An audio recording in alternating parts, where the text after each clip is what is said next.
Okay अगर आपको याद हो तो मैंने आपको ना एक चीज बताई थी, मैं इसमें ही बता रही हूँ कि जो ओपन चेन है ना वो कन्वर्ट होती रहती है अल्फा और बीटा फॉर्म में, याद है?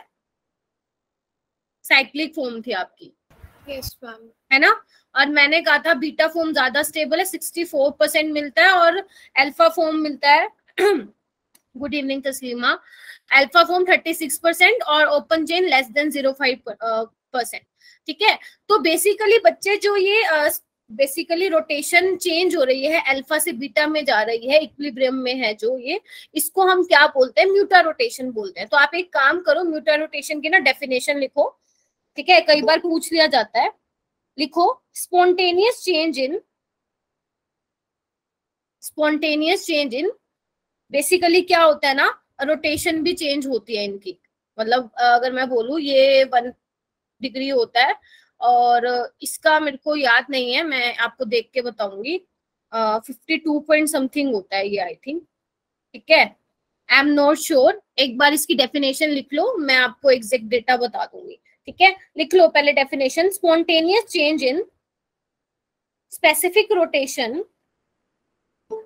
spontaneous change in specific rotation of an optically active compound with time to an equilibrium value is known as mutarotation. ये ना आपसे पूछ सकते हैं, मतलब उसमें नहीं आएगा, बोर्ड्स में नहीं आएगा, लेकिन कॉम्पिटिटिव में हो सकता है पूछ ले। तो म्यूटा रोटेशन ध्यान रखना है, और जितने भी रिड्यूसिंग शुगर हैं वो सारे के सारे म्यूटा रोटेशन शो करते हैं। बेसिकली स्पॉन्टेनियसली उनकी स्पेसिफिक रोटेशन में चेंज होता है। ऑब्वियस सी बात है, जब अल्फा से बीटा में चेंज होगा तो उनकी रोटेशन में भी चेंज होगा। तो ये जो रोटेशन में चेंज होने को ही क्या बोला गया है, उसको एक टर्म दे दिया म्यूटा रोटेशन। ठीक है, तो ये आपको ध्यान रखना है। ठीक है, चलो मुझे ना एक चीज और बताना, तुम कहाँ लिखूं मैं? हाँ, यही लिख देती हूँ। अगर मैं बात करूं बच्चे, एक बार ये मैं इरेज कर रही हूँ, है ना? अगर मैं यहाँ पे डी ग्लूकोज बनाऊं स्ट्रक्चर, एक बार देखना क्या मैंने सही लिखा है, देखना एक बार। ठीक है, डी ग्लूकोज बना रही हूँ मैं, बच्चा जल्दी आया करो, 8 मिनट लेट हो तुम सारे के सारे। तो बताओ ये मैंने स्ट्रक्चर सही बनाया है? डी ग्लूकोज का जो मैंने पिंक से बनाया है ना, येलो वाले को मैं इरेज कर दूं अगर सभी ने म्यूटा रोटेशन की डेफिनेशन लिख लिया है तो? बताना एक बारी। Yes ma'am. यस मैम लिख ली। ठीक है, ठीक है, चलो। तो ये आपको मैंने बताया था ये डी ग्लूकोज है, राइट? डी कैसे पता चला? मैंने कहा था अगर लास्ट सेकेंड कायरल कार्बन को आप देखते हो, अगर OH राइट हैंड साइड पे है तो आप उसको क्या बोलेंगे? डी बोलेंगे।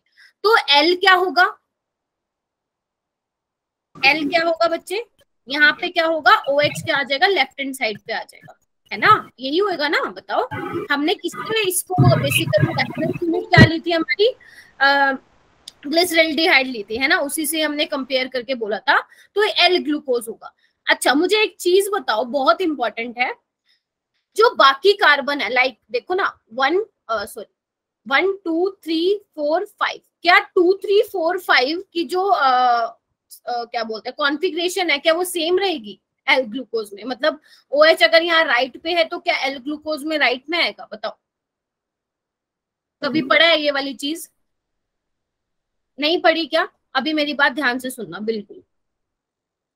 यहाँ पे ना आप गलती कर सकते थे, तभी मैंने आपको बता दिया। देखो, डी और एल ग्लूकोज आप सिर्फ लास्ट वाले कायरल कार्बन को देख के बता सकते हो। आप ये नहीं बोल सकते कि डी और एल में बाकी सारे सेम रहेंगे, 2 3 4 5 सेम, सॉरी 2 3 4 सेम रहेगा, सिर्फ 5 वाला चेंज आएगा। नहीं, आप ऐसे नहीं बता सकते। आप सिर्फ ये बता सकते हो कि डी कैसे बताओगे और एल कैसे बताओगे। डी कैसे बताओगे? अगर राइट साइड पे OH है सेकेंड लास्ट कार्बन पे, अगर OH लेफ्ट हैंड साइड पे है तो आप एल बोलोगे।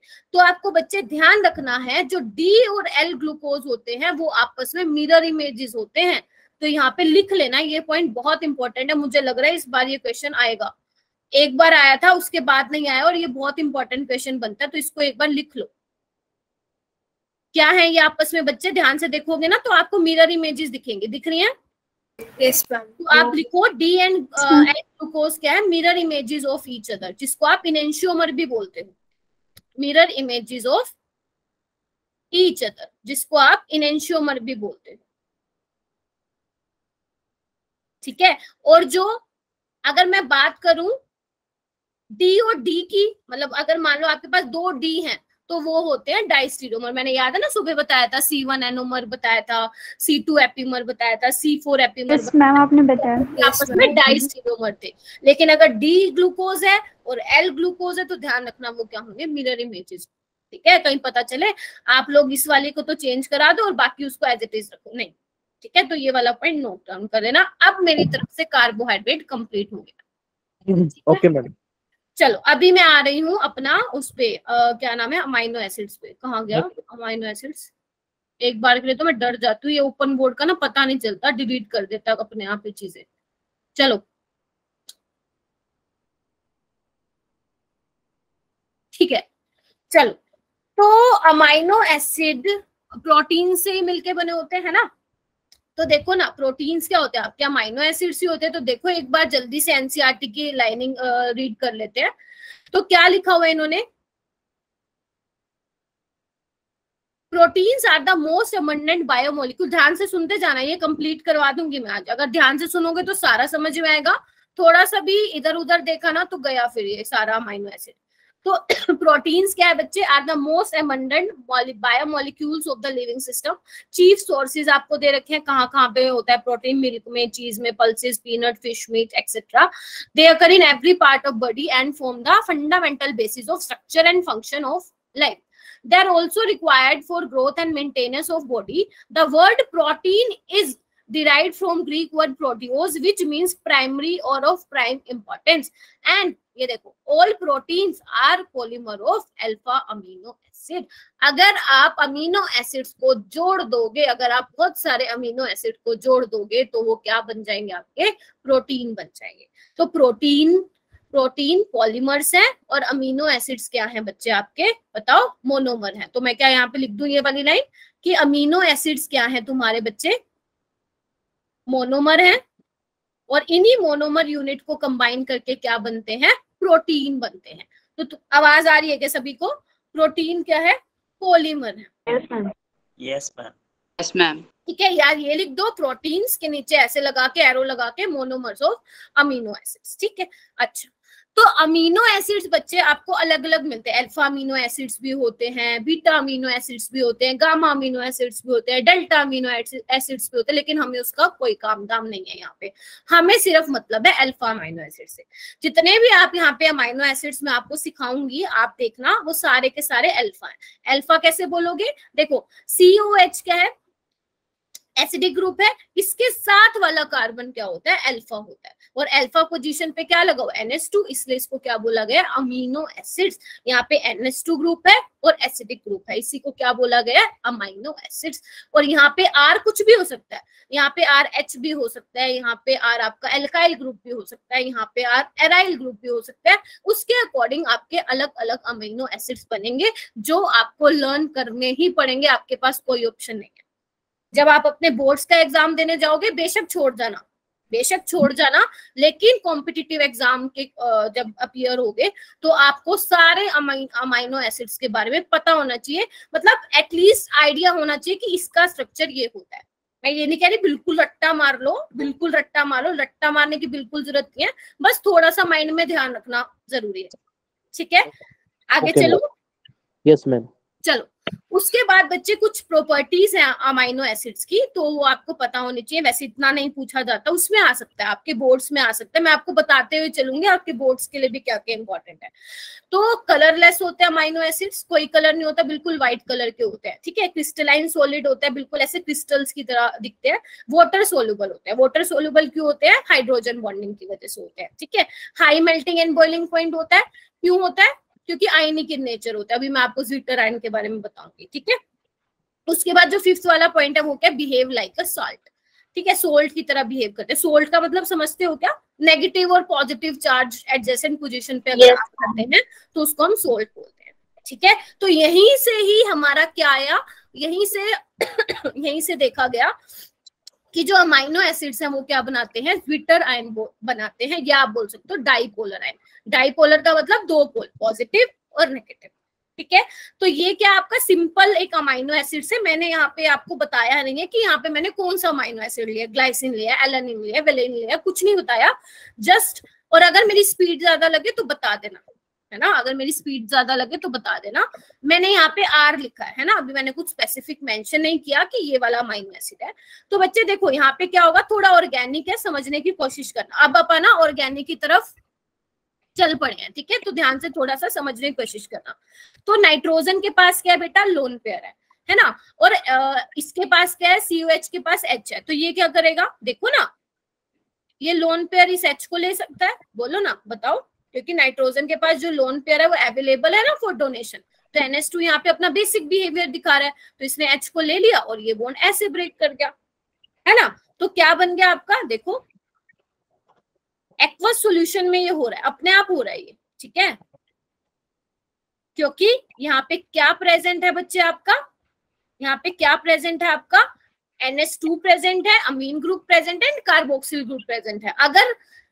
अगर ये दोनों एक ही मॉलिक्यूल में प्रेजेंट है तो वहां पे 200% क्या बनेगा बेटा, ज्विटर आयन बनेगा, ठीक है। अभी ना एक मैंने यहाँ पे वैसे क्वेश्चन भी अटैच कर रखे हैं, आप देखोगे जब उसको सॉल्व करोगे, 2 दिन की छुट्टी है ना, आराम से करना, है ना। और कार्बोहाइड्रेट का भी जिन्होंने नहीं किया ना वो भी कर लेना, है ना। देखो अभी क्वेश्चन कैसे आएगा ना, आपको 4 मॉलिक्यूल दे देंगे, ध्यान से सुनना, आपको 4 मॉलिक्यूल दे देंगे। अब वो आर कुछ भी हो सकता है, एराइल, एल्काइल, कुछ भी हो सकता है, उससे हमें मतलब नहीं है। आपको सिर्फ ये चेक करना है क्या उनमें NH2 और COH है। अगर ये दोनों हैं, या कोई और एसिडिक ग्रुप हो सकता है, SO3HO, ठीक है, सल्फोनिक एसिड, ये आप वहां पे पढ़ोगे, क्या बोलते हैं, अमीन वाली रिएक्शन में पढ़ोगे, जो आपका अमाइन चैप्टर है ना वहां पे, ठीक है। आपको 4 ऑप्शन दिए जाएंगे, आपको क्या बोला जाएगा, इनमें से बता दो कौन सा अमाइनो एसिड है जो ज्विटर आयन बनाएगा।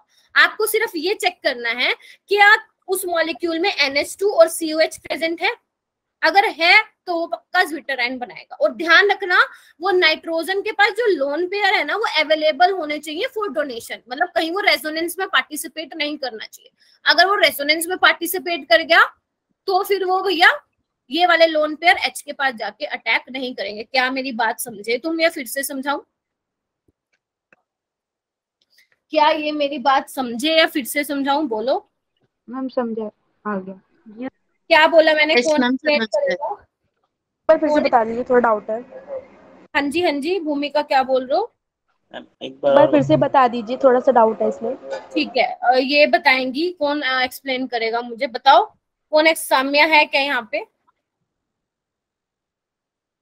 कौन एक्सप्लेन करेगा? अंकुश करेगा, इशिका करेगी, कौन करेगा? जानवी करेगी। ये यश तुम्हारा तो हो गया ना चैप्टर, एक्सप्लेन करो करो। हो तो गया, लेकिन अमीनो वाला, अमाइन वाला, ये मतलब कि ये वाला टॉपिक मेरा भी क्लियर नहीं है पूरा अच्छे से। मेरा बस वो एक न्यूक्लिक एसिड वाला और ये जो कार्बोहाइड्रेट का टॉपिक है ये वाला अच्छे से। देखो बच्चे मेरी बात ध्यान से सुनो, अगर आपको कहीं ये मिलता है ना, इधर देखो ध्यान से, ऐसा कुछ मिलता है, समझ रहे हो, ये क्या है, ये क्या है, अमाइड है, बोलो ना। Yes, ma'am. क्या होता है, अमाइड Yes, होता है ma'am. ना। अगर कहीं पे आपको ऐसे मिला तो आप ये नहीं बोल सकते कि ज्विटर आयन बनाएगा। क्यों नहीं बनाएगा? क्योंकि इसके लोन पेयर ऑलरेडी भैया रेजोनेंस में इन्वॉल्व है ना। हमें ऐसे वाला नाइट्रोजन चाहिए जिसके लोन पेयर फ्री हो भैया, देने के लिए हो, मतलब हाइड्रोजन H+ को इजिली ले ले। अगर वो खुद ही डीलोकलाइज हो जाएगा तो H+ को क्या उठा के लाएगा वो। अब समझ गए? अब तो समझ गए ना मेरी बात? हाँ जी, अब तो बोल दो भाई। यस मैम, अब क्लियर है। ये बात मेरी हमेशा ध्यान रखना, जब आप किसी का बेसिक कैरेक्टर देख रहे हो, ऑर्गेनिक हिली हुई है यश तुम्हारी, रेगुलर रहना क्लास में जब ऑर्गेनिक कराऊंगी, मतलब जब तुम किसी का बेसिक कैरेक्टर चेक करो, अगर आपको ये बताना है कि कौन ज्यादा बेसिक है या नहीं है, तो आपको ये चेक करना है बच्चा कि मान लो सपोज नाइट्रोजन है, नाइट्रोजन कब अच्छा बेस कहलाएगा? जब उसके पास लोन पेयर है, वो भैया आसानी से दे दे, तभी वो अच्छा बेस कहलाएगा ना, लुईस बेस। अगर मान लो उसके लोन पेयर ऑलरेडी ऑलरेडी कहीं पे डीलोकलाइज हो रहे हैं, तो वो कहाँ से दे देगा किसी को। सपोज इसकी रिएक्शन मैं एसिडिक मीडियम में करवा दूं, अब आप क्या बोल सकते हो कि ये नाइट्रोजन के लोन पर इस पर अटैक मारेगा? नहीं, वो भैया ऑलरेडी डीलोकलाइज में जा चुका है, समझ रहे हो। तो ये वाली छोटी छोटी चीजें हैं, अभी से पढ़ना इनको शुरू कर दो। तभी मैं बायोमोलिक्यूल पहले नहीं करवाती हूँ स्टूडेंट्स को, मैंने कभी भी नहीं करवाया, मैंने इससे पहले भी पढ़ाया है, तो मैंने कभी बायोमोलिक्यूल्स पहले नहीं कराया, क्योंकि मुझे पता है, क्योंकि इसमें ऑर्गेनिक चाहिए होती है, बेसिक ऑर्गेनिक एटलीस्ट। चलो कोई बात नहीं, अब तो याद नहीं रह गया, थोड़ा सा ही है। आगे आओ, आगे आओ, सबको दिख रहा है ना? चलो मैम। जो मैंने बातें बोलती हूँ ना, लिख लिया करो कहीं पे, चाहे कैसे भी लिख लिया करो, हिंदी में लिखो, इंग्लिश में लिखो, फ्रेंच में लिखो, कैसे लिखो, लिख लिया करो। In zwitterine form, amino acids show amphoteric behavior as they react both with acid and base. क्या बोला कि जो zwitterine बन गया ना तुम्हारा, अगर मैं इसको यहाँ पे लिखूं कि ये तुम्हारा zwitterine बन गया, तो ये zwitterine है बच्चे, इसका नेचर कैसा होता है? एम्फोटेरिक नेचर का होता है। अभी मैं आपको आगे दिखाऊंगी कि एसिड के साथ भी रिएक्ट करता है बच्चा और बेस के साथ भी रिएक्ट करता है। तो पहला पॉइंट ये है ना। सेकेंड पॉइंट पे आओ, एक्सेप्ट ग्लाइसिन, ग्लाइसिन नहीं है, ग्लाइसिन है, इसको ठीक कर लो, ठीक है। तो क्या लिखा हुआ है? Except glycine all other naturally occurring alpha amino acids are optically active. इसका मतलब समझे? कोई बताएगा मुझे इसका मतलब क्या है? वो कह रहे हैं कि ग्लाइसिन को छोड़ के जितने भी हम अल्फा अमाइनो एसिड्स पढ़ेंगे, सारे के सारे ऑप्टिकली एक्टिव हैं, या आप बोल सकते हो सारे के सारे क्या है? कायरल है। कैसे? चल देखो, ग्लाइसिन का वैसे मैं अभी स्ट्रक्चर आपको बताऊंगी, लेकिन अभी क्योंकि ये हमारे सामने आ गया, तो ये क्वेश्चन बन गया तुम्हारे बोर्ड के लिए और तुम्हारे नीट के लिए। जेई में तो नहीं आएगा इतना इजी, और नीट में आया हुआ है। कैसे देखना है एक बारी, देखो ये यूनिट तो फिक्स होती है, एक कार्बन के साथ NH2 लगा होता है और COH और एक H, ठीक है। ये डिफाइन करता है कि R क्या है। ग्लाइसिन में एक्चुअली ना R ही क्या होता है? H होता है ना। और मैंने आपको अगर याद हो तो मैंने आपको सिखाया था, कोई भी कार्बन कायरल कार्बन कब होता है? जब उसके पास चारों के चारों ग्रुप डिफरेंट लगे हों, लेकिन यहाँ तो बेटा दो सेम लगे हुए हैं। तो ये कैसा है? एक, ये कैसा है? एक कायरल है और ऑप्टिकली इनएक्टिव, इनएक्टिव, ठीक है, ध्यान रहेगा। बाकी सारे अमाइनो एसिड ऑप्टिकली एक्टिव होते हैं और कायरल होते हैं। आगे आओ, आगे क्या बोल रखा है आपको? Most naturally occurring amino acids have L configuration. जब हमने उसमें देखा था कार्बोहाइड्रेट्स में, तो सारे के सारे मोस्टली D वाले होते थे, लेकिन अमीनो एसिड्स क्या होते हैं? मोस्टली आपको मिलेंगे L कॉन्फ़िगरेशन के। L का मतलब क्या हुआ कि अगर NH2 लेफ्ट हैंड साइड पे है, तो वो कैसा कॉन्फ़िगरेशन का होगा बच्चे? Left hand side, L configuration का होगा। ये क्लियर हो गए 3 पॉइंट। और इससे पहले जो मैंने समझाया था, अभी तक किसी को कोई डाउट तो मुझे बता दे, क्योंकि अभी मैं आपको लर्न करवाने वाली हूँ सारे अमाइनो एसिड्स। तो थोड़ा अपना कान वगैरह खोल के बैठ जाना और अपनी नोटबुक वगैरह खोल के बैठ जाना, ठीक है, ताकि जब नोट्स पढ़ो समझ में आए कि मैम ने क्लास में क्या करवाया था, कहीं पता चले सारा साफ। चलो उसके बाद आओ, सुन रहे हो ना सारे के सारे? ठीक है, पानी पीते रहना, बीच में पानी पीते रहना, क्योंकि अभी तुम कुछ नहीं, आगे चलो बाद में बताऊंगी।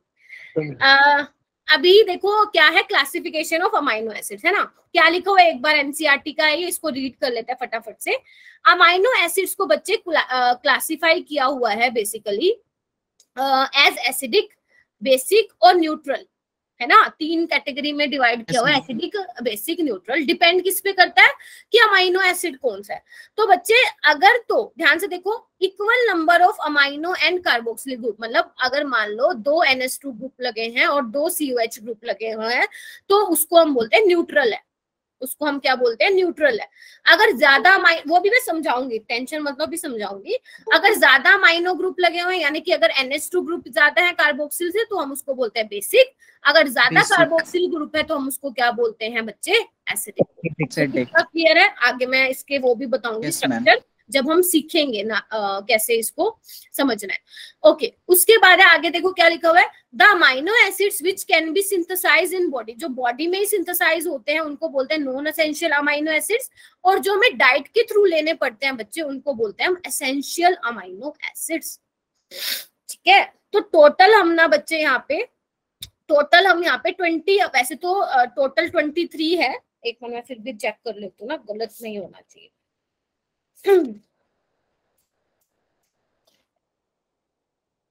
हाँ, there are 23 natural occurring amino acids, लिख सकते हो यहाँ पे।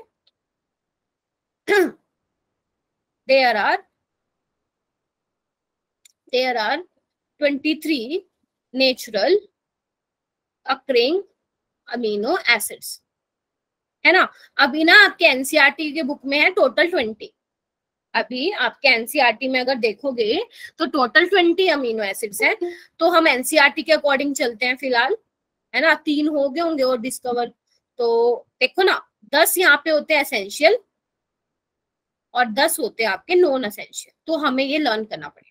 पहले ही बता रही हूँ, हमें ये पता होना चाहिए कि 10 एसेंशियल कौन से हैं। भैया अब एग्जामिनर ना कुछ भी उठा के दे देगा, समझ रहे हो। एनसीईआरटी में जो है उसका मन करेगा कुछ भी उठा के दे देगा, तो हमें सब कुछ पढ़ते हुए चलना है, ठीक है। चलो, ये है एनसीईआरटी का स्निप, मैंने यहाँ पे लगाया हुआ है। देखो एक बार ध्यान से देख लो, यहाँ पे सारे देखो ना, टोटल 20 है, दिख रहा है सबको। और जहाँ पे ये स्टार वगैरह लगे हुए हैं ना, हाँ बच्चे स्ट्रक्चर आपको थोड़ा ध्यान रखना पड़ेगा। नहीं, सेमी जैसा कुछ नहीं है, सेमी जैसा कुछ नहीं है। 10 एसेंशियल पढ़ो, 10 नॉन एसेंशियल, खत्म कहानी। सेमी जैसा कुछ नहीं है, ठीक है। देखो ना, स्टार जहाँ पे लगा हुआ है ना बेटा, वो क्या है, सारे एसेंशियल। अभी मैं आपको ट्रिक बताती हूँ करने की, ठीक है। अभी मैं आपको ट्रिक बताती हूँ, हो सकता है सेमी हो, लेकिन हम ऐसे ही देखते हैं बेटा। अनामिका 10 एसेंशियल, 10 नॉन एसेंशियल, ठीक है। तो एक बार देख लो कैसे कैसे हैं, फिर मैं आपको ट्रिक बताती हूँ। एक बार जल्दी से निहार लो इनको, ठीक है। हम पानी पी लेते हैं। अभी ना ये बच्चे जाएंगे नहीं कहीं पे भी, मैं पहले बता रही हूँ।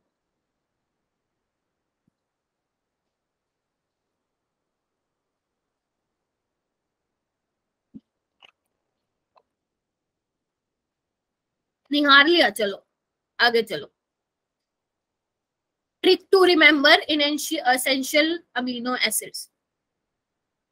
मैंने पता है ये कब सीखे अमीनो एसिड्स, 12th में तो छोड़ के गई थी मैं ये वाला चैप्टर, पता है तुम्हें ये बात। 12th में मैं ये वाला चैप्टर करके ही नहीं गई थी, क्योंकि तुम तो जेई नीट के लिए प्रिपरेशन कर रहे हो ना। मैं तो नहीं करके गई थी, मैं तो सिर्फ बोर्ड्स के लिए ही पढ़ती थी। तो वहां पे ये नहीं आता था, और ना ही पता नहीं बताया भी होगा किसी टीचर ने, अभी याद नहीं है। तो एक्चुअली ना मेरे मास्टर्स में था ये वाला चैप्टर, बायोमोलिक्यूल्स। तो तब तो भाई पढ़ना था, है ना। नहीं पढ़ते तो फिर क्रैक कैसे करते एग्जाम, तो फिर हाँ तो पढ़ना पड़ा। तो तो ये क्या कहते हैं, जिनसे मैंने पढ़ा था उन्हीं टीचर ने बताया था। एक्चुअली मैं अपने वही वाले नोट्स लेके आई हूँ आज, है ना, क्योंकि कहीं और मुझे मिला नहीं। और ये वाला गूगल पे भी दे रखा है हर जगह, पीपीटी टिम होल। आप ध्यान रखना, देखो कैसे करोगे एक बार मैं आपको बताती हूँ। हाँ, ये हर जगह ये है, मतलब गूगल पे आपको मिलेगा हर जगह प्राइवेट टिम होल। तो हमें भी वही बताया, अब टीचर भी तो गूगल से ही देखते हैं ना, है ना। क्योंकि बुक में नहीं दे रखा है कहीं। तो trick to remember essential amino acids कैसे याद रखोगे बच्चा, पीवीटी टिम होल, है ना, इसको आप ध्यान रखना। अब देखो पी से क्या है, पी से है फिनाइलएलेनिन, देख लो एक बार आराम से। फिनाइलएलेनिन, वी से वेलिन, टी से थ्रियोनिन, टी से थ्रियोनिन, टी से ट्रिप्टोफैन, आई से आइसोल्यूसिन, एम से मिथियोनिन, एच से हिस्टिडीन, ए से आर्जिनिन, एल से ल्यूसिन और एल से लाइसिन। अभी तो मुझे पता है थोड़ा आपको मुश्किल लग रहा होगा, बट 1-2 बार करोगे हो जाएगा। तो ये सारे 10 के 10 क्या बच्चे एसेंशियल हैं, और बाकी जो 10 बच्चे हैं वो सारे के सारे नॉन एसेंशियल है, ठीक है। और हमें इसका स्ट्रक्चर भी करना है। जो सबसे ज्यादा इंपॉर्टेंट होगे मैं बता दूंगी, उसको तो बिल्कुल अच्छे से कर लेना। और जो मैं कहूंगी सिर्फ पढ़ लेना, उनको याद रखने की नीड नहीं है। चलो बच्चे आगे चलते हैं। देखो एक बार देख लो क्या लिखा हुआ है मैंने। सबसे पहले aliphatic amino acids, aliphatic amino acid. Aliphatic क्या होता है, कोई मुझे बताएगा क्या एलिफेटिक और एरोमेटिक में क्या डिफरेंस होता है? हाँ जी ma'am, open and close.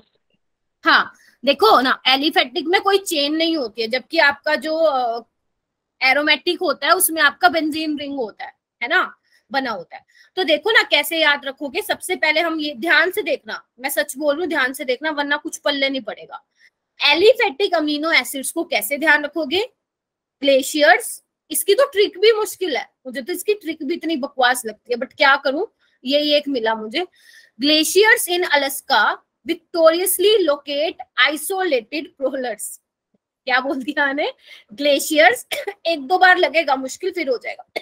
Glaciers in Alaska विक्टोरियसली locate isolated पोलर्स, ठीक है, तो ये रहेगी ट्रिक। इसके अलावा कोई और अच्छी मिले तो भाई कर लेना, मुझे यही मिली है, ठीक है। अब ग्लेशियर्स का मतलब क्या है बच्चे, ग्लाइसिन, ध्यान से सुनना।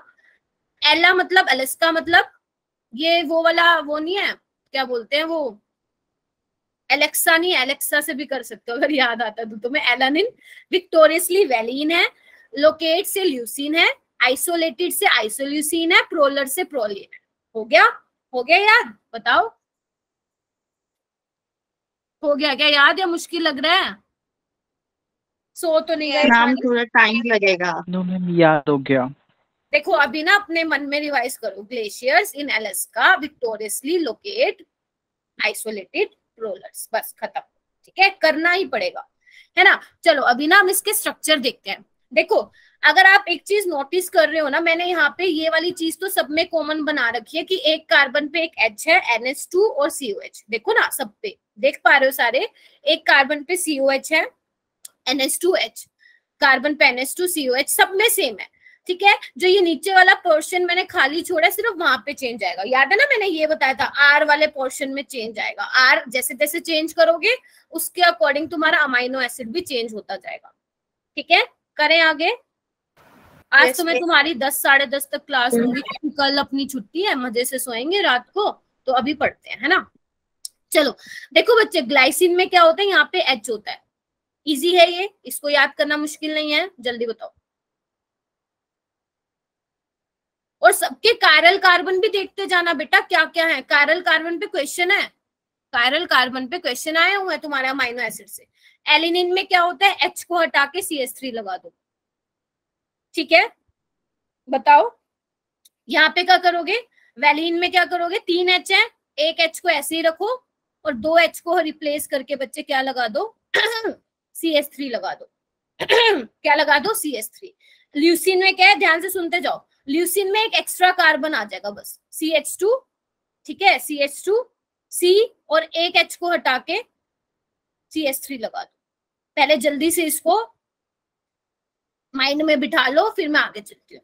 क्या किया बेटा मैंने ग्लाइसिन में क्या है H, एलेनिन में H को हटा के CH3, वेलिन में क्या है, एक H को 2 H को हटा के 2 CH3, ल्यूसिन में क्या किया, एक CH2 एक्स्ट्रा आ गया, है ना, और उस H को हटा के क्या लगा दिया मैंने, CH3 लगा दिया।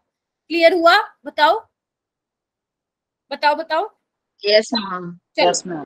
चलो इसको कैसे करोगे, यहाँ देखो, इससे कंपेयर करते हैं, ठीक है। इसमें CH2 नहीं है, इसमें कुछ नहीं करना, एक CH3 लगाओ, या एक काम करो, आइसोल्यूसिन को ना वेलिन से आप रिलेट कर सकते हो, वो ज्यादा इजी रहेगा।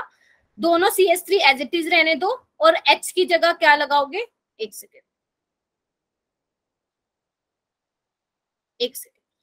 CH3H को ऐसे रहने दो, और CH3 की जगह आप लगा दोगे CH2 CH3। कल बच्चे नवमी की छुट्टी है, ठीक है। क्या बोला मैंने, आप आइसोल्यूसिन को वेलिन से कंपेयर करो, CH3 और H एज इट इज रहने दो, और CH3 के आगे बस कुछ नहीं करना, बेसिकली यहाँ मिथाइल ग्रुप था, यहाँ इथाइल ग्रुप लगाना है, ठीक है। और ये होता है प्रोलिन, प्रोलिन ऐसा दिखता है, ठीक है, प्रोलिन ऐसा दिखता है, 5 मेंबर रिंग होता है, ये याद रहे, ठीक है, नहीं रहेगा तो भी चलेगा, ज्यादा इंपॉर्टेंट नहीं है, बस ये ध्यान रखना कायरल कार्बन कौन कौन से इसमें। अब जल्दी से हम फटाक से देखते हैं बेटा कायरल कार्बन कौन कौन से। मैं ना पिंक वाला कलर लेती हूँ। देखो ग्लाइसिन तो तुम्हारा एक कायरल है ना, 2 ग्रुप सेम हो गए, और एलेनिन में ये वाला कायरल कार्बन देखो, मैं स्टार बना रही हूँ अगर आपको दिख रहा है तो। हाँ जी बोलो बेटा, दिख रहा है सबको? Yes ma'am. वेलिन में क्या है, एक ही कायरल कार्बन है, इसको मत बोल देना, सी वाले को मत बोल देना, क्योंकि 2 CH3 ग्रुप सेम है ना। अच्छा इसमें आओ, इसमें भी ये वाला कायरल कार्बन एटम है और कोई नहीं है, क्योंकि कार्बन पे 2 H है तो ये वाला कायरल नहीं है, यहाँ कार्बन पे 3 CH3 है तो ये भी क्या है, कायरल कार्बन नहीं है। यहाँ पे आओ बच्चा, आइसोल्यूसिन में एक तो ये वाला कायरल है और एक ये वाला है, क्यों, क्योंकि इस कार्बन पे भी 4 डिफरेंट लगे हुए हैं, आप देख पा रहे हो, तो एक मिथाइल, एक इथाइल, एक H और एक पूरा ये ऊपर वाला, ठीक है। और प्रोलिन में क्या है, ये वाला कायरल है, कैसे देखो ना, एक पे H लगा हुआ है, एक पे COH लगा हुआ है और एक पे ये रिंग लगी हुई है।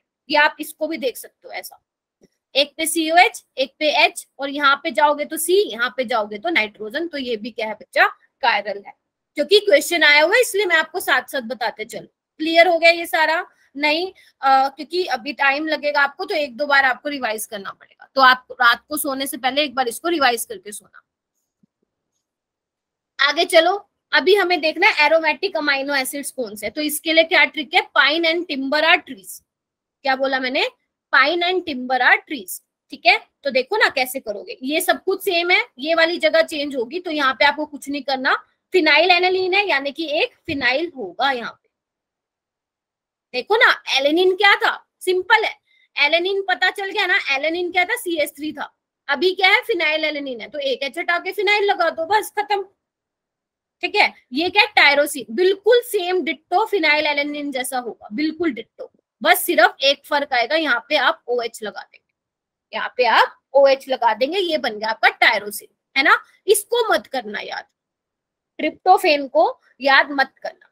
मेन आपको फिनाइल एलेनिन ध्यान रखना है और टायरोसिन याद रखना है। ठीक है, हो जाएगा। ये वाला तो इजी था। Pine and timber are trees, बताओ ना, ये इजी था क्या? Yes ma'am. Yes ma'am. ठीक है, झूठी वूठी हाँ मत भरना, बस अगर भरोगी भी तो मैं क्या कर सकती हूँ, तुम्हें ही लर्न करना पड़ेगा, है ना, मैं तो कर चुकी हूँ। अब आगे करो, एल्कोहल अमाइनो एसिड्स। ठीक है, मतलब बेसिकली हम वो वाले अमाइनो एसिड्स देखना चाहते हैं जिसमें एल्कोहलिक ग्रुप हो, है ना, OH हो। तो कैसे करोगे, alcohol is a serious treat, ये आपकी ट्रिक है। ट्रिक भी महान महान है इसमें तो। Alcohol is a serious treat, serious का मतलब सीरीन, ट्रीट का मतलब थ्रियोनिन। सीरियस का मतलब सेरीन, ट्रीट का मतलब थ्रियोनिन। कुछ नहीं करना, देखो ना, कुछ नहीं करना, इधर देखो, सब कुछ वैसे का वैसे। सीरीन में CH2OH होता है और थ्रियोनिन में क्या होता है, H एज इट इज रहने दो, OH एज इट इज रहने दो, एक H को हटा के CH3 लगा दो, बस खत्म, बस खत्म। बस इतना ही याद करना था आपको। ठीक है, एक बार ना आप ना सल्फर वाले भी ग्रुप याद रखना कि किसमें सल्फर होता है। ठीक है, तो सिस्टीन ऐसा होता है जिसमें सल्फर होता है। ठीक है, सिस्टीन और मिथियोनिन होता है, सल्फर होता है उसमें। एक बार आया हुआ है वो क्वेश्चन, JEE में आया हुआ है, वो भी नीट में नहीं आया हुआ। अरे क्या बातें कर रहे हो, मैं भी देख लूं कि क्या बातें। मेरे से बनवा लेते मैम, मेरे से बनवा लेती आप मैम ट्रिक्स। कोई नहीं मिश्वा, तुम बाकी सबको दे देना अगर तुम्हें इससे बेटर आती है तो। ठीक है, मेरे को तो यही आती थी। चलो आगे आओ। उसके बाद है एसिडिक अमीनो एसिड्स क्या होते हैं, राइट। तो एसिडिक अमीनो एसिड्स क्या होते हैं, देखो ये आपको ना यूट्यूब पे मिल जाएंगे। एक्चुअली ना मैंने देखा था ट्रिक वगैरह, तो उसमें ना क्या थी, सिर्फ 10 अमीनो एसिड को याद करने की ट्रिक थी, है ना। 10 अमीनो एसिड को याद करने की ट्रिक थी, बट मुझे आपको सारे बताने थे क्योंकि JEE में ना सारों के ऊपर आया हुआ क्वेश्चन। और JEE में आया तो भैया नीट वाले कहाँ पे पीछे रहेंगे, फिर वहां पे भी पहुंचेगा वो, है ना, वो भी लेवल अपना ऊपर करेंगे, अप करेंगे। तो मैं चाहती हूँ सारे पता हो तुम्हें। उसके बाद है बच्चे एसिडिक अमीनो एसिड्स में क्या है, देखो वही है, अगर COH ग्रुप ज्यादा है तो वो क्या होगा, एसिडिक होगा। तो ये तो भैया रट लो इसको, इसको तो मत भूल जाना। एसिडिक वाले अमीनो एसिड, एस्पर्टिक एसिड और ग्लूटामिक एसिड, इसको मत भूल जाना। ग्लूटामिक एसिड और एस्पर्टिक एसिड कैसे याद रखोगे, देखो ना, एस्पर्टिक एसिड में क्या है, सब कुछ सेम, बस CH2COH आ जाएगा। ग्लूटामिक में क्या होगा, एक CH2 और ऐड कर दो बीच में, CH2COH, बस खत्म, इजी है। एस्पर्टिक और ग्लूटामिक, एस्पर्टिक और ग्लूटामिक, ये है एसिडिक अमीनो एसिड्स। उसके बाद है बेसिक अमीनो एसिड्स, जिसमें NH2 ग्रुप ज्यादा होंगे। इसके एग्जांपल है लाइसिन, लाइसिन और आर्जिनिन, लाइसिन और आर्जिनिन। ठीक है, लाइसिन क्या है, CH2 का 4 है, मतलब CH2 बेसिकली 4 CH2 की यूनिट है और उसके साथ लगा हुआ है NH2। आर्जिनिन क्या है, ये बहुत इंपॉर्टेंट है, आर्जिनिन बहुत इंपॉर्टेंट है। इसमें क्या है, CH2 की 3 यूनिट लगी हुई है और एक ये यूनिट लगी हुई है, देखो ना ध्यान से, NHC double bond NH NH2, NHC double bond NH NH2। इसको क्या बोलते हैं हम, देखो क्या लिखा हुआ है, ग्वानिडीन यूनिट, इसको क्या बोलते हैं, ग्वानिडीन यूनिट। और ध्यान रखना, आर्जिनिन सबसे ज्यादा बेसिक अमीनो एसिड होता है, अगर आपसे पूछे कि लाइसिन या आर्जिनिन या सारे अमाइनो एसिड्स में सबसे बेसिक अमाइनो एसिड कौन सा होता है, तो आप बोलेंगे आर्जिनिन होता है। क्या इसका रीजन सुनना चाहते हो या ऐसे ही ठीक है? क्योंकि अगर रीजन सुनोगे पता चले कंफ्यूज ना हो जाओ। बताओ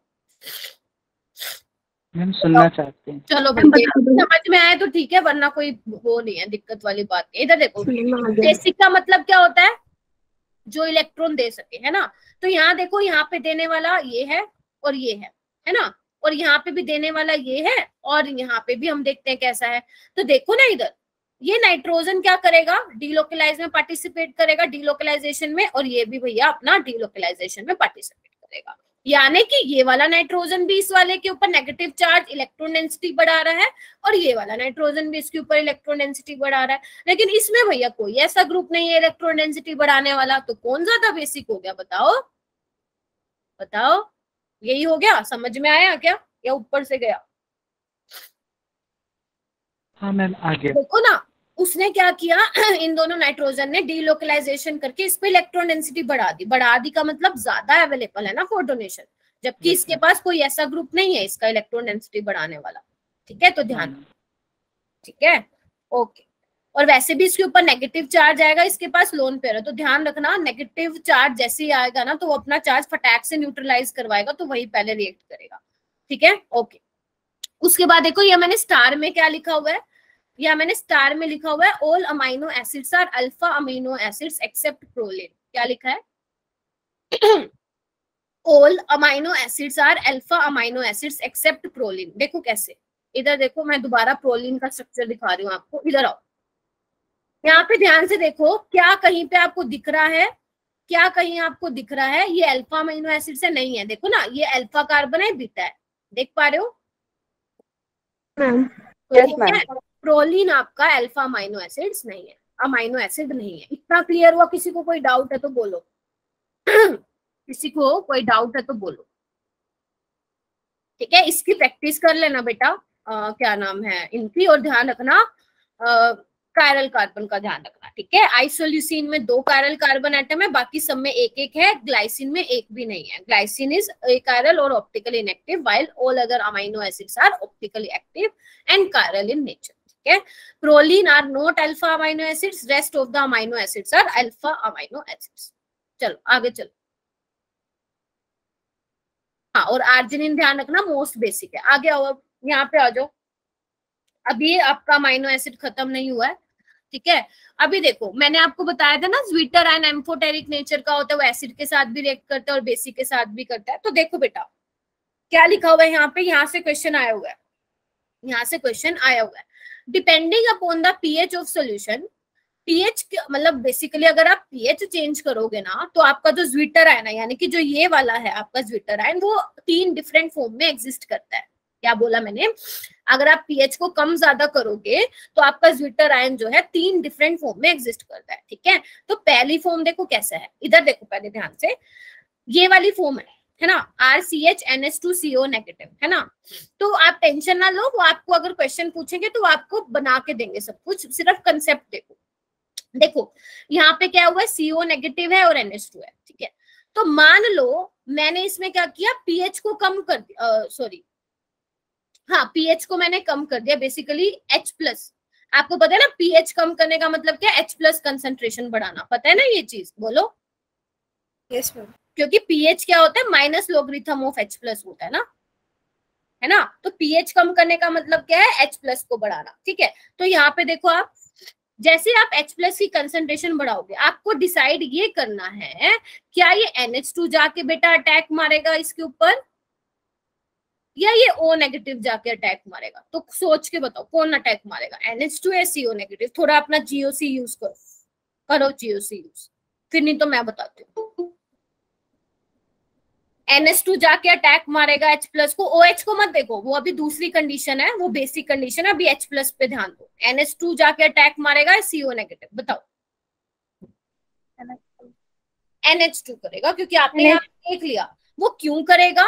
क्योंकि बच्चे जो इलेक्ट्रोनेगेटिविटी होती है वो ऑक्सीजन की ज्यादा होती है नाइट्रोजन से। यहाँ पे आपकी GOC भी चल रही है साथ साथ, इन पॉइंट्स को लिख लो, काम आएगा।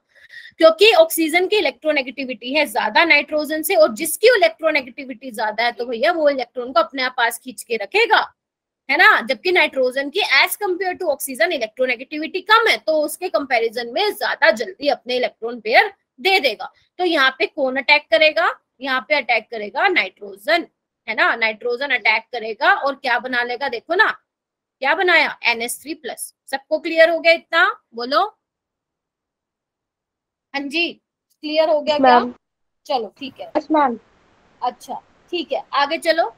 फिर देखो आपने और ज्यादा एसिडिक कंडीशन बढ़ा दी, मतलब और ज्यादा H+ की कंसेंट्रेशन बढ़ा दिया, तो क्या होगा, अब तो ये नाइट्रोजन के पास आ गया पॉजिटिव चार्ज, अब तो ये अवेलेबल नहीं है, अब इसके पास इलेक्ट्रॉन नहीं है, तो अब हमारे पास कोई ऑप्शन नहीं है, ये भैया O- जाके अटैक मारेगा और ये बन जाएगा। क्लियर हो गया? जल्दी बताओ, जल्दी बता दो, बताओ। हाँ जी, ऑर्गेनिक का फोबिया निकल रहा है क्या, थोड़ा थोड़ा समझ में आ रहा है कि क्या बता रही हूँ? और बता दो। ठीक है, डरना नहीं है, ऑर्गेनिक बहुत अच्छी होती है, दोस्ती कर लो उसके साथ। चलो आगे चलो, अब चलते हैं हम उल्टा, यहाँ से उल्टा चलते हैं। तुमने क्या, हाँ बोलो। हाँ जी, हम जब आप पढ़ते थे तब कैसे आपकी ऑर्गेनिक थी? तब कैसे याद रहती थी? मैम ऐसा आपकी ऑर्गेनिक कैसी थी? हाँ, मेरी तो बहुत बकवास थी 12th में।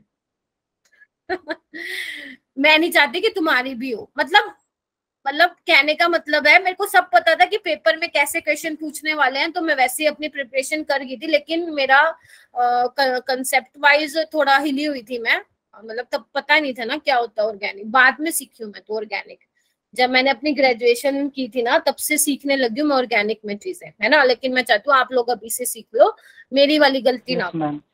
है ना, मेरी वाली गलती ना हो, है ना। चलो ठीक है, जल्दी आओ एक बार।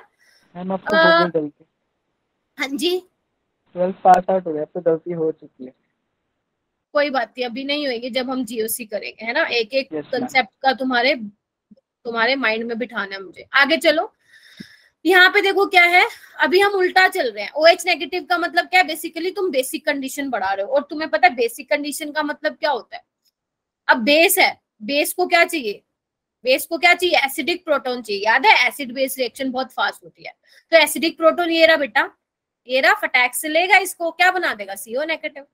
फिर और ज्यादा बेसिक कंडीशन बढ़ा दो, फिर क्या होगा, फिर क्या होगा, फिर तो कोई ऑप्शन ही नहीं है, ये यही वाला H लेगा, अमोनिया वाला, अमोनियम आयन वाला, तो ये बना देगा। समझे? एक बार देख लो, खुद से देखो तो ज्यादा सही से समझ में आएगा क्या किया मैंने, है ना। तो बेसिकली ये वाली अनायनिक फॉर्म है जो लेफ्ट हैंड साइड लिखा हुआ है, और जो आपका राइट हैंड साइड पे लिखा हुआ है बच्चे, वो कैसी फॉर्म है, कैटायनिक फॉर्म है ना। तो हम किसके लेफ्ट साइड से राइट हैंड साइड पे हम कैसे गए, हाई पीएच से लो पीएच पे गए, है ना। हाई पीएच का मतलब यहाँ पे बेसिक कंडीशन ज्यादा है, और यहाँ लो पीएच का मतलब H+ की कंसेंट्रेशन ज्यादा, और बीच वाला क्या है, इंटरमीडिएट है। हाँ, बेसिक से एसिडिक जा रहे हो ना बेटा, यहाँ देखो ना, एसिडिक पे नहीं जा रहे क्या, इस साइड बेसिक कंडीशन बढ़ रही है और इस साइड एसिडिक कंडीशन, ठीक है। तो हाई पिच से हाई पीएच कह रहे, देखना, हाई पीएच से लो पिच की तरफ, पीएच की तरफ जा रहे हो, और बीच वाला तुम्हारा इंटरमीडिएट है ना। चलो आगे चलो जल्दी। उसके बाद है आइसो इलेक्ट्रिक पॉइंट। अब कहोगे मैम ये क्या होता है, फिर कह रही हूँ बोर्ड्स में पूछा जा सकता है, आया हुआ है CBSE में भी क्वेश्चन, लेकिन ज्यादा है कॉम्पिटिटिव में पूछा जाता है। अभी देखो आइसो इलेक्ट्रिक पॉइंट क्या होता है बच्चे, ये बेसिकली पीएच ही होता है, PI से डिनोट करते हैं इसको। तो देखो ना क्या लिखा हुआ है, PI is defined as pH at which net charge is 0। कहने का क्या मतलब है, देखो ना,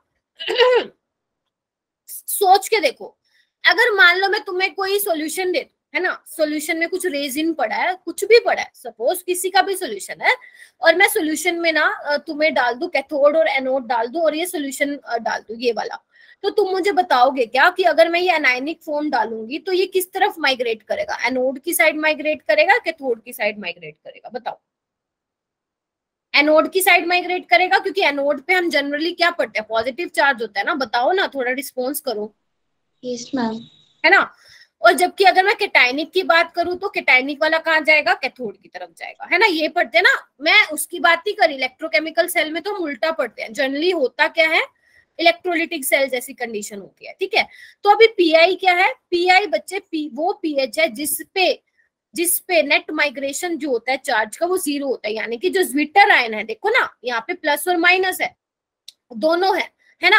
अब ये दोनों हैं तो भैया चार्ज बैलेंस करें, ये तो ना तो कैथोड की तरफ भागेंगे या ना एनोड की तरफ भागेंगे। मतलब ज्विटर आयन के केस में जो नेट माइग्रेशन चार्ज है वो क्या है, 0 है, और इसी को हम क्या बोलते हैं बेटा, आइसो इलेक्ट्रिक पॉइंट बोलते हैं। पहले तो ये बताओ आइसो इलेक्ट्रिक पॉइंट क्या होता है, समझ में आया, बताओ। जिसपे नेट चार्ज का होगा, जिसपे बेसिकली आपके जो आयंस हैं, जिसपे जो आपके चार्जेस हैं, जो आपके आयंस हैं, कैटायन अनायन, वो मूव नहीं करेंगे, ठीक है। अभी पेपर में आता है कि कैसे कैलकुलेट करना है आइसो इलेक्ट्रिक के लिए, तो आपको ये ध्यान रखना, बिल्कुल इजी है, बिल्कुल इजी है। देखो सबसे पहले मैंने किसका एग्जांपल लिखा है, न्यूट्रल। न्यूट्रल का मतलब समझते हो क्या, जितना प्लस चार्ज होगा उतना माइनस होगा। तो देखो ना, आपको पेपर में क्या दिया जाएगा बेटा, आपको पेपर में दिया जाएगा ना pKa1 और pKa2 की वैल्यू दी जाएगी। pKa1 वही है जो आप उसमें पढ़ते थे, क्या नाम है, केमिकल इक्विलिब्रियम में पढ़ते थे ना, pK = माइनस log K, वही है। तो आपको ना ये पेपर में दी जाएगी, आपको टेंशन लेने की जरूरत नहीं है। आपको पीआई में क्या करना है, अगर आपको आइसो इलेक्ट्रिक पॉइंट निकालने के लिए बोलता है एग्जामिनर, तो आपको कुछ नहीं करना बच्चे, दोनों की वैल्यू का एवरेज ले लो, खत्म कहानी। pKa1 + pKa2 / 2, खत्म। आगे चलो, एसिडिक अमीनो एसिड का मतलब क्या है, जहां पे एसिडिक ग्रुप ज्यादा होंगे, देखो ना, याद है ना, 1 2 ये रे, है ना। तो इसकी भी आपको पीके वैल्यू दे रखी होगी, है ना। तो पीआई कैसे निकालोगे एसिडिक अमीनो एसिड में, देखो एसिडिक है ना, तो आपको एसिडिक वाले की पीके वैल्यू ऐड करके उसका एवरेज लेना है। तो क्या करोगे, pKa1 + pKa2 / 2, खत्म। ऐसे बेसिक में देखो, बेसिक में क्या होगा, NH वाले ग्रुप ज्यादा होंगे, तो इसका पीआई कैसे निकालोगे, दोनों वाले को ऐड करना है, pKa2 + pKa3 / 2, खत्म। इजी था, फिर से बताओ। No ma'am. ठीक है, ये आपको ना क्वेश्चन में हेल्प करेगा। मान लो अगर सपोज आपके पास ना अलग अलग अमाइनो एसिड्स दे दे, है ना, आपको अलग अलग अमाइनो एसिड्स दे दे और आपको बोलेंगे कि ना इसका ऑर्डर लगा दो according to isoelectric point. तो आपको ध्यान रखना है, एसिडिक का अप्रोक्स 3 आता है, न्यूट्रल का 5.5 से 6.3 के बीच में आता है, और बेसिक का आता है 9 से ऊपर पहुंच जाता है, 9 से 10 के बीच में आता है। क्या बोला मैंने, वही जैसे हम कहते हैं ना न्यूट्रल की pH 7 होती है, वैसा ही तो है ये बिल्कुल। एसिडिक की अप्रोक्स 3 आती है, न्यूट्रल की 5.5 से 6.3 आता है, बेसिक का आता है 9 से 10। अब आप कैसा भी क्वेश्चन कर लोगे, आपको अलग अलग अमीनो एसिड दे देंगे 4-5, आपको कहेंगे भाई बता दो बेसिक, न्यूट्रल और एसिडिक के उसमें लगा दो, ठीक है। और कैसे करना है, आपको ऑर्डर में लगा देना है। अरे इतना ही आएगा भाई, इतना ही आएगा, तभी तो ये टेबल बना के दी ना मैंने, नहीं तो क्यों बना के दी मैंने।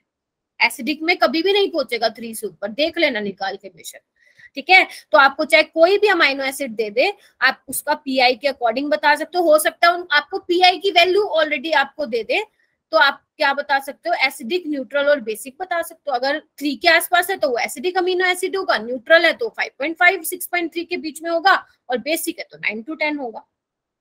बताओ ना, क्लियर हुआ क्या।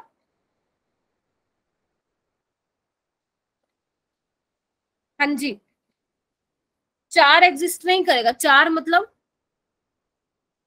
हाँ अगर 4 आता है ना किसी का, तो आप इसमें इंक्लूड कर देना, क्या नाम है, एसिडिक में। अगर 4 आता है तो आप एसिडिक में इंक्लूड कर देना। नहीं ये पीआई है बेटा, थोड़ा तो अलग होने दो इसको पीएच से, आइसो इलेक्ट्रिक पॉइंट है ये। हाँ जी, ठीक है, ध्यान रखना, ये आपके ना क्वेश्चन में हेल्प करेगा, इसलिए मैंने ये बता दिया, ठीक है। अगर ये टेबल भी ध्यान रखते हो ना तो हो जाएगा। लेकिन हाँ, ये ऐसे देखने से पता नहीं चलेगा, आज रात को बैठ के क्वेश्चन की प्रैक्टिस कर लेना, अच्छे क्वेश्चन है। चलो आ जाओ जल्दी, खत्म अमाइनो एसिड, जल्दी आओ, अभी बिल्कुल खत्म हो गया, 10 मिनट का रह गया, जल्दी आओ, अभी कुछ नहीं करना, अभी तुम बायो वाले हो, रट्टा मारना है, फुल ऑन रट्टा। चलो आ जाओ, क्या लिखा मैंने यहाँ पे, जल्दी देखो, इसको फटाक से पढ़ते हैं।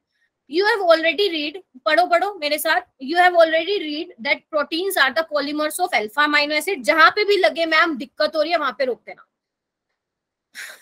Proteins are the polymer of amino acids and they are connected to each other by peptide bond। यहाँ पे आ गया पेप्टाइड बॉन्ड और पेप्टाइड लिंकेज। अरे नहीं, सच में तारीफ है, मेरे से ज्यादा आता है बेटा तुम लोगों को ये वाला पोर्शन, सच्ची बता रही हूँ, तभी कह रही हूँ रटने वाला है। बायो वाले तो समझ लेंगे, मैथ्स वाले रट्टा मारेंगे। आगे चलो। Chemically peptide linkage is an amide formed between COH and NH2 group. ध्यान से सुनना, है ना। The reaction between two molecules of similar और different amino acid proceed through the combination of amino acid of one molecule with the carboxyl water. क्या बोल दिया इसने, ये देखो ना, ये एक अमाइनो एसिड है, देख लिया।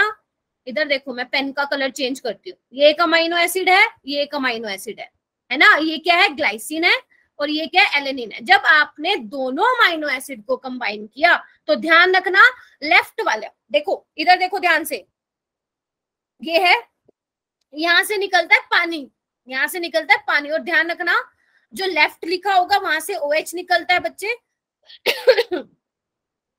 और जो राइट वाला है वहां से क्या निकलता है, H निकलता है। तो देखो ना, देख पा रहे हो क्या, यहां से निकल गया और क्या बन गया, CONH बन गया। और ये CONH क्या है तुम्हारी बेटा, पेप्टाइड लिंकेज है। ध्यान रखना, ये अमाइड लिंकेज नहीं है, पेप्टाइड लिंकेज है।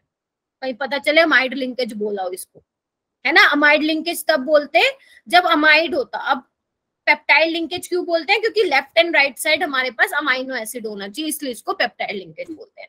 क्लियर हो गया, कोई डाउट इतना? तो यानी कि ध्यान से देखो, इससे क्वेश्चन भी बनना तुम्हारा स्टार्ट हो गया। देखो, this result in the elimination of a water molecule and formation of peptide bond CONH, है ना।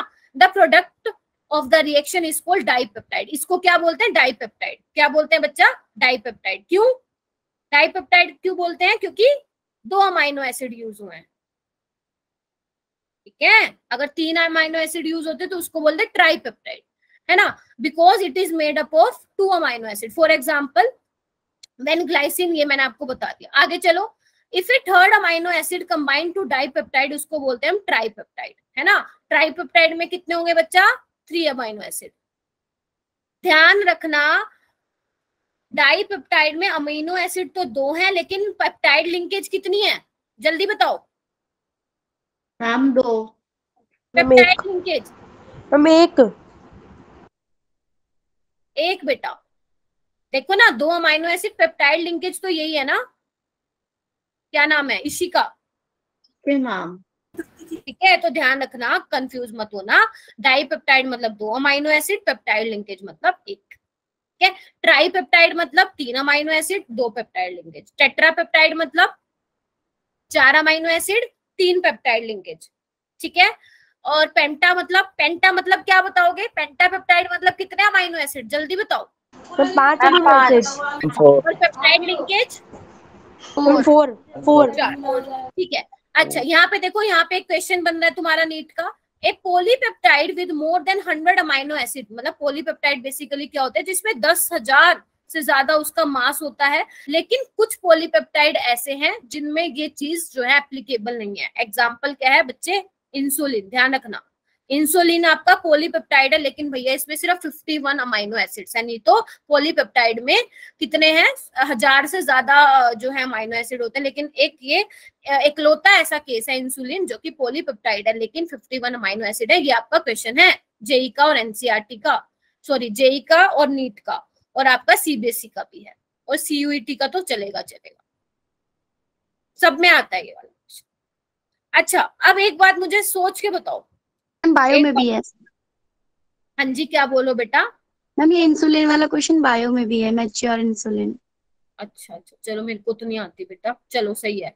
इंसुलिन ये तुम पढ़ते हो बायो में, तो बहुत डिटेल में जाते हो। अच्छा, मुझे एक चीज बताओ, अगर मैं 2 अमाइनो एसिड को कंबाइन कर रही हूँ तो उसमें से कितने पानी के मॉलिक्यूल निकल रहे हैं, जल्दी बताओ। एक। 3 कर रही हूँ तो कितने निकलेंगे, 1.5 है 1.5 या 2। 4 अमीनो एसिड्स हैं तो 3। अगर n अमीनो एसिड है तो n-1। ये है तुम्हारा क्वेश्चन सीयूईटी के लिए। रेडी हो गया ये क्वेश्चन, ठीक है। नीट में भी आ सकता है, ध्यान रखना, ठीक है। देखना कितने क्वेश्चन बना दिए एक छोटे से पैराग्राफ में से। ये देखो, तुम्हारे लिए मैंने अच्छा सा स्क्रीनशॉट लेके आई हूँ। देखो ना, जो मैंने अभी बताया वही है, देख लो एक बार, समझ में आ गया क्या। ये देखो यहाँ पे क्या लिखा हुआ है मैंने, डाइपेप्टाइड है, 2 amino acid, 1 peptide linkage. Try जो अभी बताया बिल्कुल वही है, देख लो एक बार, समझ में आ गया, नहीं तो दोबारा समझा, बताओ। पानी की प्यास लग रही है, मैं पानी पी लेती हूँ। तुम लोग भी पी लिया करो पानी बीच बीच में।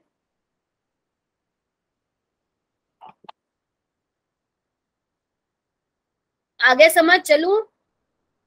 Yes ma'am. यस मैम आ गया। Yes, ma'am.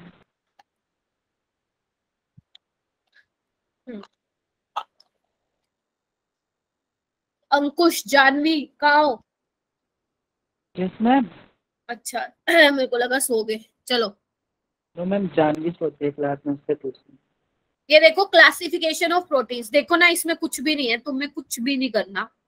एनसीईआरटी खोलो, आधा घंटा भी नहीं, 15 मिनट लगाओ, ये सारी चीजें रट डालो। पता है यहीं से क्वेश्चन बन के आता है। आप इवन जब वो देखोगे ना PYQs आपको दिख जाएगा। तो मैंने क्या किया ना, सो डेट आप थोड़ा सा इमेजिन कर पाओ कैसे कैसे चीजें हैं। ठीक है, तो देखो ना प्रोटीन को क्लासिफाई किया गया उनके मॉलिक्यूलर शेप में। ये क्या फाइब्रस प्रोटीन, जो अपना हेयर है ये क्या है, फाइब्रस प्रोटीन है, बिल्कुल थिन है ना, thin polypeptide chain run parallel fibre like structure. ठीक है, जबकि ग्लोबुलर क्या होता है, इसको तोड़ मड़ोड़ दो, इसको घुमा दो, कॉम्प्लिकेटेड कर दो, वो क्या बन जाएगा आपका ग्लोबुलर प्रोटीन बन जाएगा। ठीक है, ओके। तो एग्जाम्पल क्या है तुम्हारे फाइब्रस के, ये तुम्हारे हेयर, ये क्या फाइब्रस प्रोटीन है ना। हेयर में क्या होता है, कौन सा प्रोटीन होता है, केराटिन होता है। मायोसिन किस में होता है, मसल में होता है, ये आपको ध्यान रखना है, इसके अलावा आपके पास ऑप्शन नहीं है। ग्लोबुलर में क्या होता है बच्चे, स्फेरिकल शेप होता है, सोलुबल होता है वाटर में। अरे हंस क्यों रहे हो, इंसुलिन और एल्बुमिन। ठीक है, हीमोग्लोबिन भी आपका क्या है, हीमोग्लोबिन, हीमोग्लोबिन भी क्या है तुम्हारा ग्लोबुलर में आता है। ठीक है, इसके अलावा और एग्जांपल मिले तो कर लेना, वैसे यही है। ठीक है, तो डिफरेंस हो गया यहाँ पे फाइब्रस और ग्लोबुलर में, है ना। फाइब्रस क्या है, fibre like structure, insoluble in water. Example keratin, किस में होता है, आपके नेल्स में भी होता है ना, नेल्स में भी होता है क्या, हेयर में भी होता है। मायोसिन मसल्स में होता है। अगर उसको जो फाइब्रस प्रोटीन है उसको कॉम्प्लिकेटेड कर दो, वो ग्लोबुलर बन जाएगा, है ना। Spherical shape, soluble in water, ये तुम मुझे भी बताते रहना बीच बीच में कि और क्या क्या होता है इनमें, ना मुझे भी बायो आ जाएगी थोड़ी। एग्जाम्पल क्या है, इंसुलिन है, एल्बुमिन है, हीमोग्लोबिन, मायोग्लोबिन, ये सारे के सारे तुम्हारे ग्लोबुलर। अच्छा क्या, वो तो पता है मुझे, मिल्क में होता है वो। उसके बाद आओ प्रोटीन्स क्लासिफिकेशन का स्ट्रक्चर और शेप पे बच्चे 4 टाइप के स्ट्रक्चर है। प्राइमरी देखते जाओ, इसको बस देखना है और कुछ नहीं करना। जो मेन सीखने वाला था वो खत्म हो चुका है, अब सिर्फ थोड़ा रट्टा मारने का है। देखो primary structure, secondary, tertiary, quaternary, है ना। सेकेंडरी को अल्फा और बीटा हेलिक्स, अल्फा हेलिक्स और बीटा प्लेटेड शेड 2 पार्ट में डिवाइड किया गया है। कौन सा है, अभी तक हमने क्या किया, फाइब्रस, ग्लोबुलर। अभी हमने क्या किया, 4 पार्ट में जो है स्ट्रक्चर के बेसिस पे प्रोटीन्स को क्लासिफाई किया, प्राइमरी, सेकेंडरी, टर्शरी, क्वाटरनरी, है ना। तो पहले हम ये देख लेते हैं। तो प्राइमरी प्रोटीन्स क्या होते हैं, जल्दी आओ इधर, एनसीईआरटी की फिर मैंने यहाँ पे स्निप लगा रखी है। प्रोटीन में है, तुम्हें कुछ दिक्कत तो नहीं हो रही ना इसको देखने में, प्रोटीन में, ठीक है।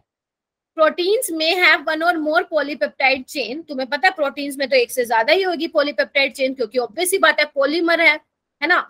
Each polypeptide in a protein has amino acid, हमें पता है हर पेप्टाइड, हर प्रोटीन में अमीनो एसिड होगा जो एक दूसरे से क्या होगा, लिंक होगा in a specific sequence, and it is this sequence of amino acid that is said to be primary structure of the protein. Any change in this primary structure, that is sequence of amino acid, creates a different protein. क्या बोल दिया इसने, कुछ नहीं है। Primary structure में क्या होता है, जो अमाइनो एसिड्स होते हैं बिल्कुल एक सीक्वेंस में लगे होते हैं, बिल्कुल आपको अच्छे से दिखाई दे रहे होंगे। ये सीरीन है, ये थ्रियोनिन है, ये प्रोलीन है, ग्लाइसिन, अच्छे मजे से दिख रहा होगा आपको, कलरफुल। लेकिन अगर आप थोड़ा सा भी इनकी सीक्वेंस में चेंज करते हो, थोड़ा सा भी आप प्राइमरी स्ट्रक्चर में चेंज करते हो, तो आपको सेकेंडरी, टर्शरी, क्वाटरनरी देखने को मिलता है। क्लियर हो गया प्राइमरी स्ट्रक्चर, आ गया। सेकेंडरी स्ट्रक्चर क्या कहता है बच्चा, the secondary structure of protein refer to the shape in which a long polypeptide chain can exist. They are found to exist in 2 types. अभी मैंने बोला ना, एक तो है अल्फा में और एक बीटा में, है ना। These structure arises due to, देखो आपने क्या किया, प्राइमरी वाले को फोल्ड कर दिया, आपका क्या मतलब, कुछ नहीं करना। प्राइमरी को फोल्ड करोगे सेकेंडरी बन जाएगा, उसको और फोल्ड करोगे वो टर्शरी, उसको बिल्कुल ही कचड़ पचड़ कर दोगे तो क्या बन जाएगा, क्वाटरनरी। ठीक है, तो दी स्ट्रक्चर अराइजेस, देखो कैसे बनते हैं ये। The structure arises due to the regular folding of backbone of polypeptide chain is due to hydrogen bonding. किसके बीच में होती है, इसको करो लर्न, किसके बीच में हाइड्रोजन बॉन्डिंग होती है, CO और NH के बीच में होती है। देखो ना इस तरह से, देख पा रहे हो सारे, मैं एक काम करती हूँ कर्सर लेके, इधर देखो CO और NH के बीच में ये हाइड्रोजन बॉन्डिंग है, इस तरह से हेलिक्स स्ट्रक्चर होता है, इस तरह से हेलिक्स स्ट्रक्चर होता है, ये अल्फा हेलिक्स है बेसिकली, ठीक है। तो चाहे अल्फा हेलिक्स हो चाहे बीटा प्लेटेड शीट हो, दोनों में हाइड्रोजन बॉन्डिंग होती है। तो देखो मैं एक बार फटाफट से रीड कर देती हूँ। Alpha helix is one of the most common ways in the polypeptide chain form all possible hydrogen bond by twisting into right-handed screw helix with the NH group of each amino acid residue and hydrogen bonding to the CO of an adjacent turn of the helix, ठीक है। Beta pleated sheet में क्या होता है, beta pleated sheet में क्या होता है कि एक मतलब एक दूसरे के ऊपर ऐसे रखा जाता है, ठीक है। उसमें भी क्या होता है, इंटरमोलिकुलर हाइड्रोजन बॉन्ड होते हैं। और ये स्ट्रक्चर कैसे रिजेंबल करता है, pleated folds of drapery and therefore is known as beta pleated sheet. Sari को ड्रेप करते हो, देखा है कभी, कर्टेन्स को ड्रेप करते हो क्या, ऐसे करके वो प्लेटें सी बन जाती हैं, किया है क्या कभी किसी ने? चलो साड़ी वाला तो लड़कों ने नहीं किया होगा, लेकिन कर्टेन्स का तो किया होगा ना। देखो इस तरह से, देखो इस तरह से। और इंटरमोलिकुलर हाइड्रोजन बॉन्ड है, ध्यान से देखो फर्क है, यहाँ पे डिफरेंस आ गया। अल्फा हेलिक्स में क्या था, सेम में ही इंट्रा था, इंट्रामोलिकुलर हाइड्रोजन बॉन्ड था। यहाँ पे क्या इंटर, इंटर का मतलब दो अलग अलग डिफरेंट, देखो ना, दो अलग अलग अमीनो एसिड के बीच में हाइड्रोजन बॉन्ड बन रहा है। तो ये कैसा है तुम्हारा, बीटा प्लेटेड शीट है। क्लियर हो गया? डाउट किसी को तो बोलो, डाउट है तो बोलो। करना तुम्हारे एनसीईआरटी में भी यही चीजें हैं। हाँ बोलो। टर्शरी स्ट्रक्चर में क्या है, कॉम्प्लिकेट कर दो और घुमा दो, सेकेंडरी को घुमा दो भाई, ठीक है। It represent further folding of secondary structure, और ये आपको दो मेजर शेप बोलता है। जो हमने फाइब्रस और ग्लोबुलर किया है ना, दो ये वाला, इधर देखो एक बार दोबारा कहाँ गया, जो हमने ये फाइब्रस और ग्लोबुलर किया है ना, एक्चुअल में ये किसका है बच्चे, तुम्हारा टर्शरी स्ट्रक्चर है ना। टर्शरी स्ट्रक्चर के ही दो पार्ट है, ठीक है। ये देखो यहाँ पे लिखा हुआ, it gives to major molecular shape, है ना, फाइब्रस एंड ग्लोबुलर। स्टेबिलिटी इनकी भी ध्यान रखना, हाइड्रोजन बॉन्डिंग की वजह से डाइसल्फाइड लिंकेज होती है, van der Waals electrostatic force of attraction. अगर एक बात सुनो, आपके अगर सपोज मेरे ही बाल कर लिए हैं थोड़े, ठीक है, मैं कहीं जाती हूँ तो मैं स्ट्रेटनिंग करती हूँ, है ना, तो आपने कभी सोचा है स्ट्रेटनिंग करने में, मतलब स्ट्रेटनर में ऐसा क्या होता है कि हमारे बाल बिल्कुल स्ट्रेट हो जाते हैं? जल्दी बताओ, क्या आपने कभी सोचा है स्ट्रेटनर करने से बाल एकदम स्ट्रेट हो जाते हैं? जल्दी बताओ क्यों होता है? क्योंकि हमारे जो हेयर में होता है, क्या होता है, अभी हमने कहा ना दो, फाइब्रस और ग्लोबुलर, तो बेसिकली हमारे जो हेयर में होते हैं वो डाइसल्फाइड लिंकेज होती है, ठीक है। तो अगर जैसे आप उसको हीट दोगे, क्योंकि स्ट्रेटनर में भी क्या है, आप हीट ही तो प्रोवाइड कर रहे हो ना, तो उससे क्या होता है, डाइसल्फाइड लिंकेज ब्रेक हो जाती है ना, और वो ब्रेक होने के बाद हमारे एकदम स्ट्रेट हो जाते हैं। लेकिन जब आप उसको वॉश करते हो दोबारा, तो फिर वो वैसे के वैसे हो जाते हैं, ठीक है, बोन्स ब्रेकिंग हो जाती है, ठीक है। चलो ये तो थोड़ा सा जनरल नॉलेज हो गई है तुम्हारी। आगे चलो, इसको और घुमा दो, टर्शरी को और घुमा दो, क्या बन गया, क्वाटनरी बन गया। और क्वाटनरी का एग्जांपल क्या होता है, हीमोग्लोबिन, है ना, जिसमें 4 हीम की यूनिट होती है। पढ़ा होगा बायो में, हीमोग्लोबिन क्या काम करता है? ब्लड को रेड करता है। किसको लेके जाता है, लंग्स को क्या करता है? ऑक्सीजन ओ लंग्स को, सॉरी, ऑक्सीजन को, ऑक्सीजन, कार्बन डाइऑक्साइड। ऐसा ना? Yes ma'am. हाँ, ऑक्सीजन कैरी करता है ना। Yes ma'am. फिर वो तुम्हारा वो मायोग्लोबिन में वो स्टोर होता है, ऐसा कुछ होता है ना, ऑक्सीजन स्टोरेज वगैरह, है ना। चलो ठीक है। उसके बाद ये एनसीईआरटी की है, देख लो ना, प्राइमरी स्ट्रक्चर, उसको थोड़ा घुमाओगे सेकेंडरी, उसको और घुमाओगे टर्शरी, बिल्कुल घुमा दोगे तो क्वाटनरी, ठीक है। उसी को ही अलग डायग्राम में दिखा रखा है इन्होंने, देखो ये तुम्हारा है क्वाटनरी वाला हीमोग्लोबिन, ठीक है, 4 हीम यूनिट होती है इसमें, ठीक है। हाँ बिल्कुल ही गचड़ पचड़, ठीक है ना, क्लियर हो गया। एक ये डीनेचुरेशन का है, देखो ना इधर, डीनेचुरेशन का क्या है, इसको आप पढ़ सकते हो बच्चे। डीनेचुरेशन में क्या होता है, अगर आप सेकेंडरी स्ट्रक्चर या टर्शरी स्ट्रक्चर या आप क्वाटरनरी स्ट्रक्चर में कोई चेंज करते हो, या आप पीएच में चेंज करते हो, या कोई केमिकल रिएक्शन करवाते हो, या आप टेम्परेचर की हेल्प से उनके हाइड्रोजन बॉन्ड को, उनकी डाइसल्फाइड लिंकेज को ब्रेक करवाते हो, तो वो बेसिकली क्या हो जाता है, सिंपलेस्ट स्ट्रक्चर में चेंज हो जाता है। जैसे टर्शरी में कुछ चेंज करवाओगे तो सेकेंडरी में हो जाएगा, सेकेंडरी में कुछ चेंज करवाओगे तो वो प्राइमरी में हो जाएगा। लेकिन ध्यान रखना, जो प्राइमरी स्ट्रक्चर है वो रिमेन्स इंटेक्ट रहता है। Primary structure will remain intact। ठीक है, ये क्वेश्चन आपका नीट में आया हुआ है, ध्यान रखेंगे कि डीनेचरेशन मतलब क्या होता है। डीनेचरेशन में मतलब क्या होता है, कॉम्प्लेक्स वाली चीज को सिंपल बनाना। ठीक है, तो प्राइमरी तो ऑलरेडी सिंपल है, तो वो क्या करेगा, है ना। तो ध्यान रखना, जब ये कुछ नहीं करना, टेम्परेचर चेंज कराओगे तो टूट जाएंगे हाइड्रोजन बॉन्ड, और वो अपनी क्या करेगा, बायोलॉजिकल एक्टिविटी को भी लूज कर देगा। ठीक है, इसको हम बोलते हैं डीनेचरेशन ऑफ प्रोटीन। आपकी बुक में ना 2-3 एग्जांपल दे रखे हैं। एक तो कोएगुलेशन ऑफ एग, क्योंकि जब आपके पास जो आप बाजार से एग खरीद कर लाते हो तब तक तो आपको क्या दिखता है, उसके अंदर जो येलो वाला है बेसिकली, है ना। लेकिन जब आप उसको बॉयल करते हो तो वो एकदम से क्या हो जाता है, कोएगुलेट हो जाता है, देखते हो ना, बिल्कुल वो येलो अपनी बेसिकली शेप ले लेता है। तो उसमें क्या होता है, बेसिकली डीनेचरेशन होता है, वो एग येलो कलर का, है ना। ठीक है, तो ये कोएगुलेशन वाला हो गया, और आपको कडलिंग ऑफ मिल्क हो गया, दही का जमना हो गया, और ये क्या बोलते हैं, which is cause due to formation of lactic acid by the present in milk. बस इसको क्या करना है, ये पेपर में नहीं आता, बस ये ध्यान रखना, डीनेचरेशन ऑफ प्रोटीन्स में क्या होता है, प्राइमरी स्ट्रक्चर रिमेन इंटेक्ट रहता है। ठीक है, प्राइमरी स्ट्रक्चर में कोई चेंज नहीं आता। किसमें चेंज आता है, सेकेंडरी में, टर्शरी में, क्वाटरनरी, है ना। कैसे चेंज आता है, आप टेम्परेचर बदल रहे हो, आप कोई केमिकल रिएक्शन करा रहे हो, आप क्या कर रहे हो, पीएच में चेंज करवाने की वजह से उनके हाइड्रोजन बॉन्ड को ब्रेक कर रहे हो, है ना, जिसकी वजह से अपनी बायोलॉजिकल एक्टिविटी को लूज कर देता है। ठीक है, चलो ये देखो, ये क्वेश्चन है, आपको देखो ऐसे ऐसे क्वेश्चन देखने को मिलेंगे। एक बार देख लो, खत्म हो चुका है अमीनो एसिड्स। देखो देखो ना कैसे क्वेश्चन है, which of the following is not an essential amino acid, बता दोगे। The number of chiral carbon present in peptide, ये आपको आइसोल्यूसिन, आर्जिनिन, प्रोलिन, हाँ इनके ना सिंबल कर लेना, पता चले, पता ही ना हो कि एजी है क्या, है ना। आइसोल्यूसिन, आर्जिनिन और प्रोलिन का आपको बेसिकली पेप्टाइड बना के दे रखा है, आपको बताना है कायरल कार्बन एटम कितने होते हैं। ठीक है,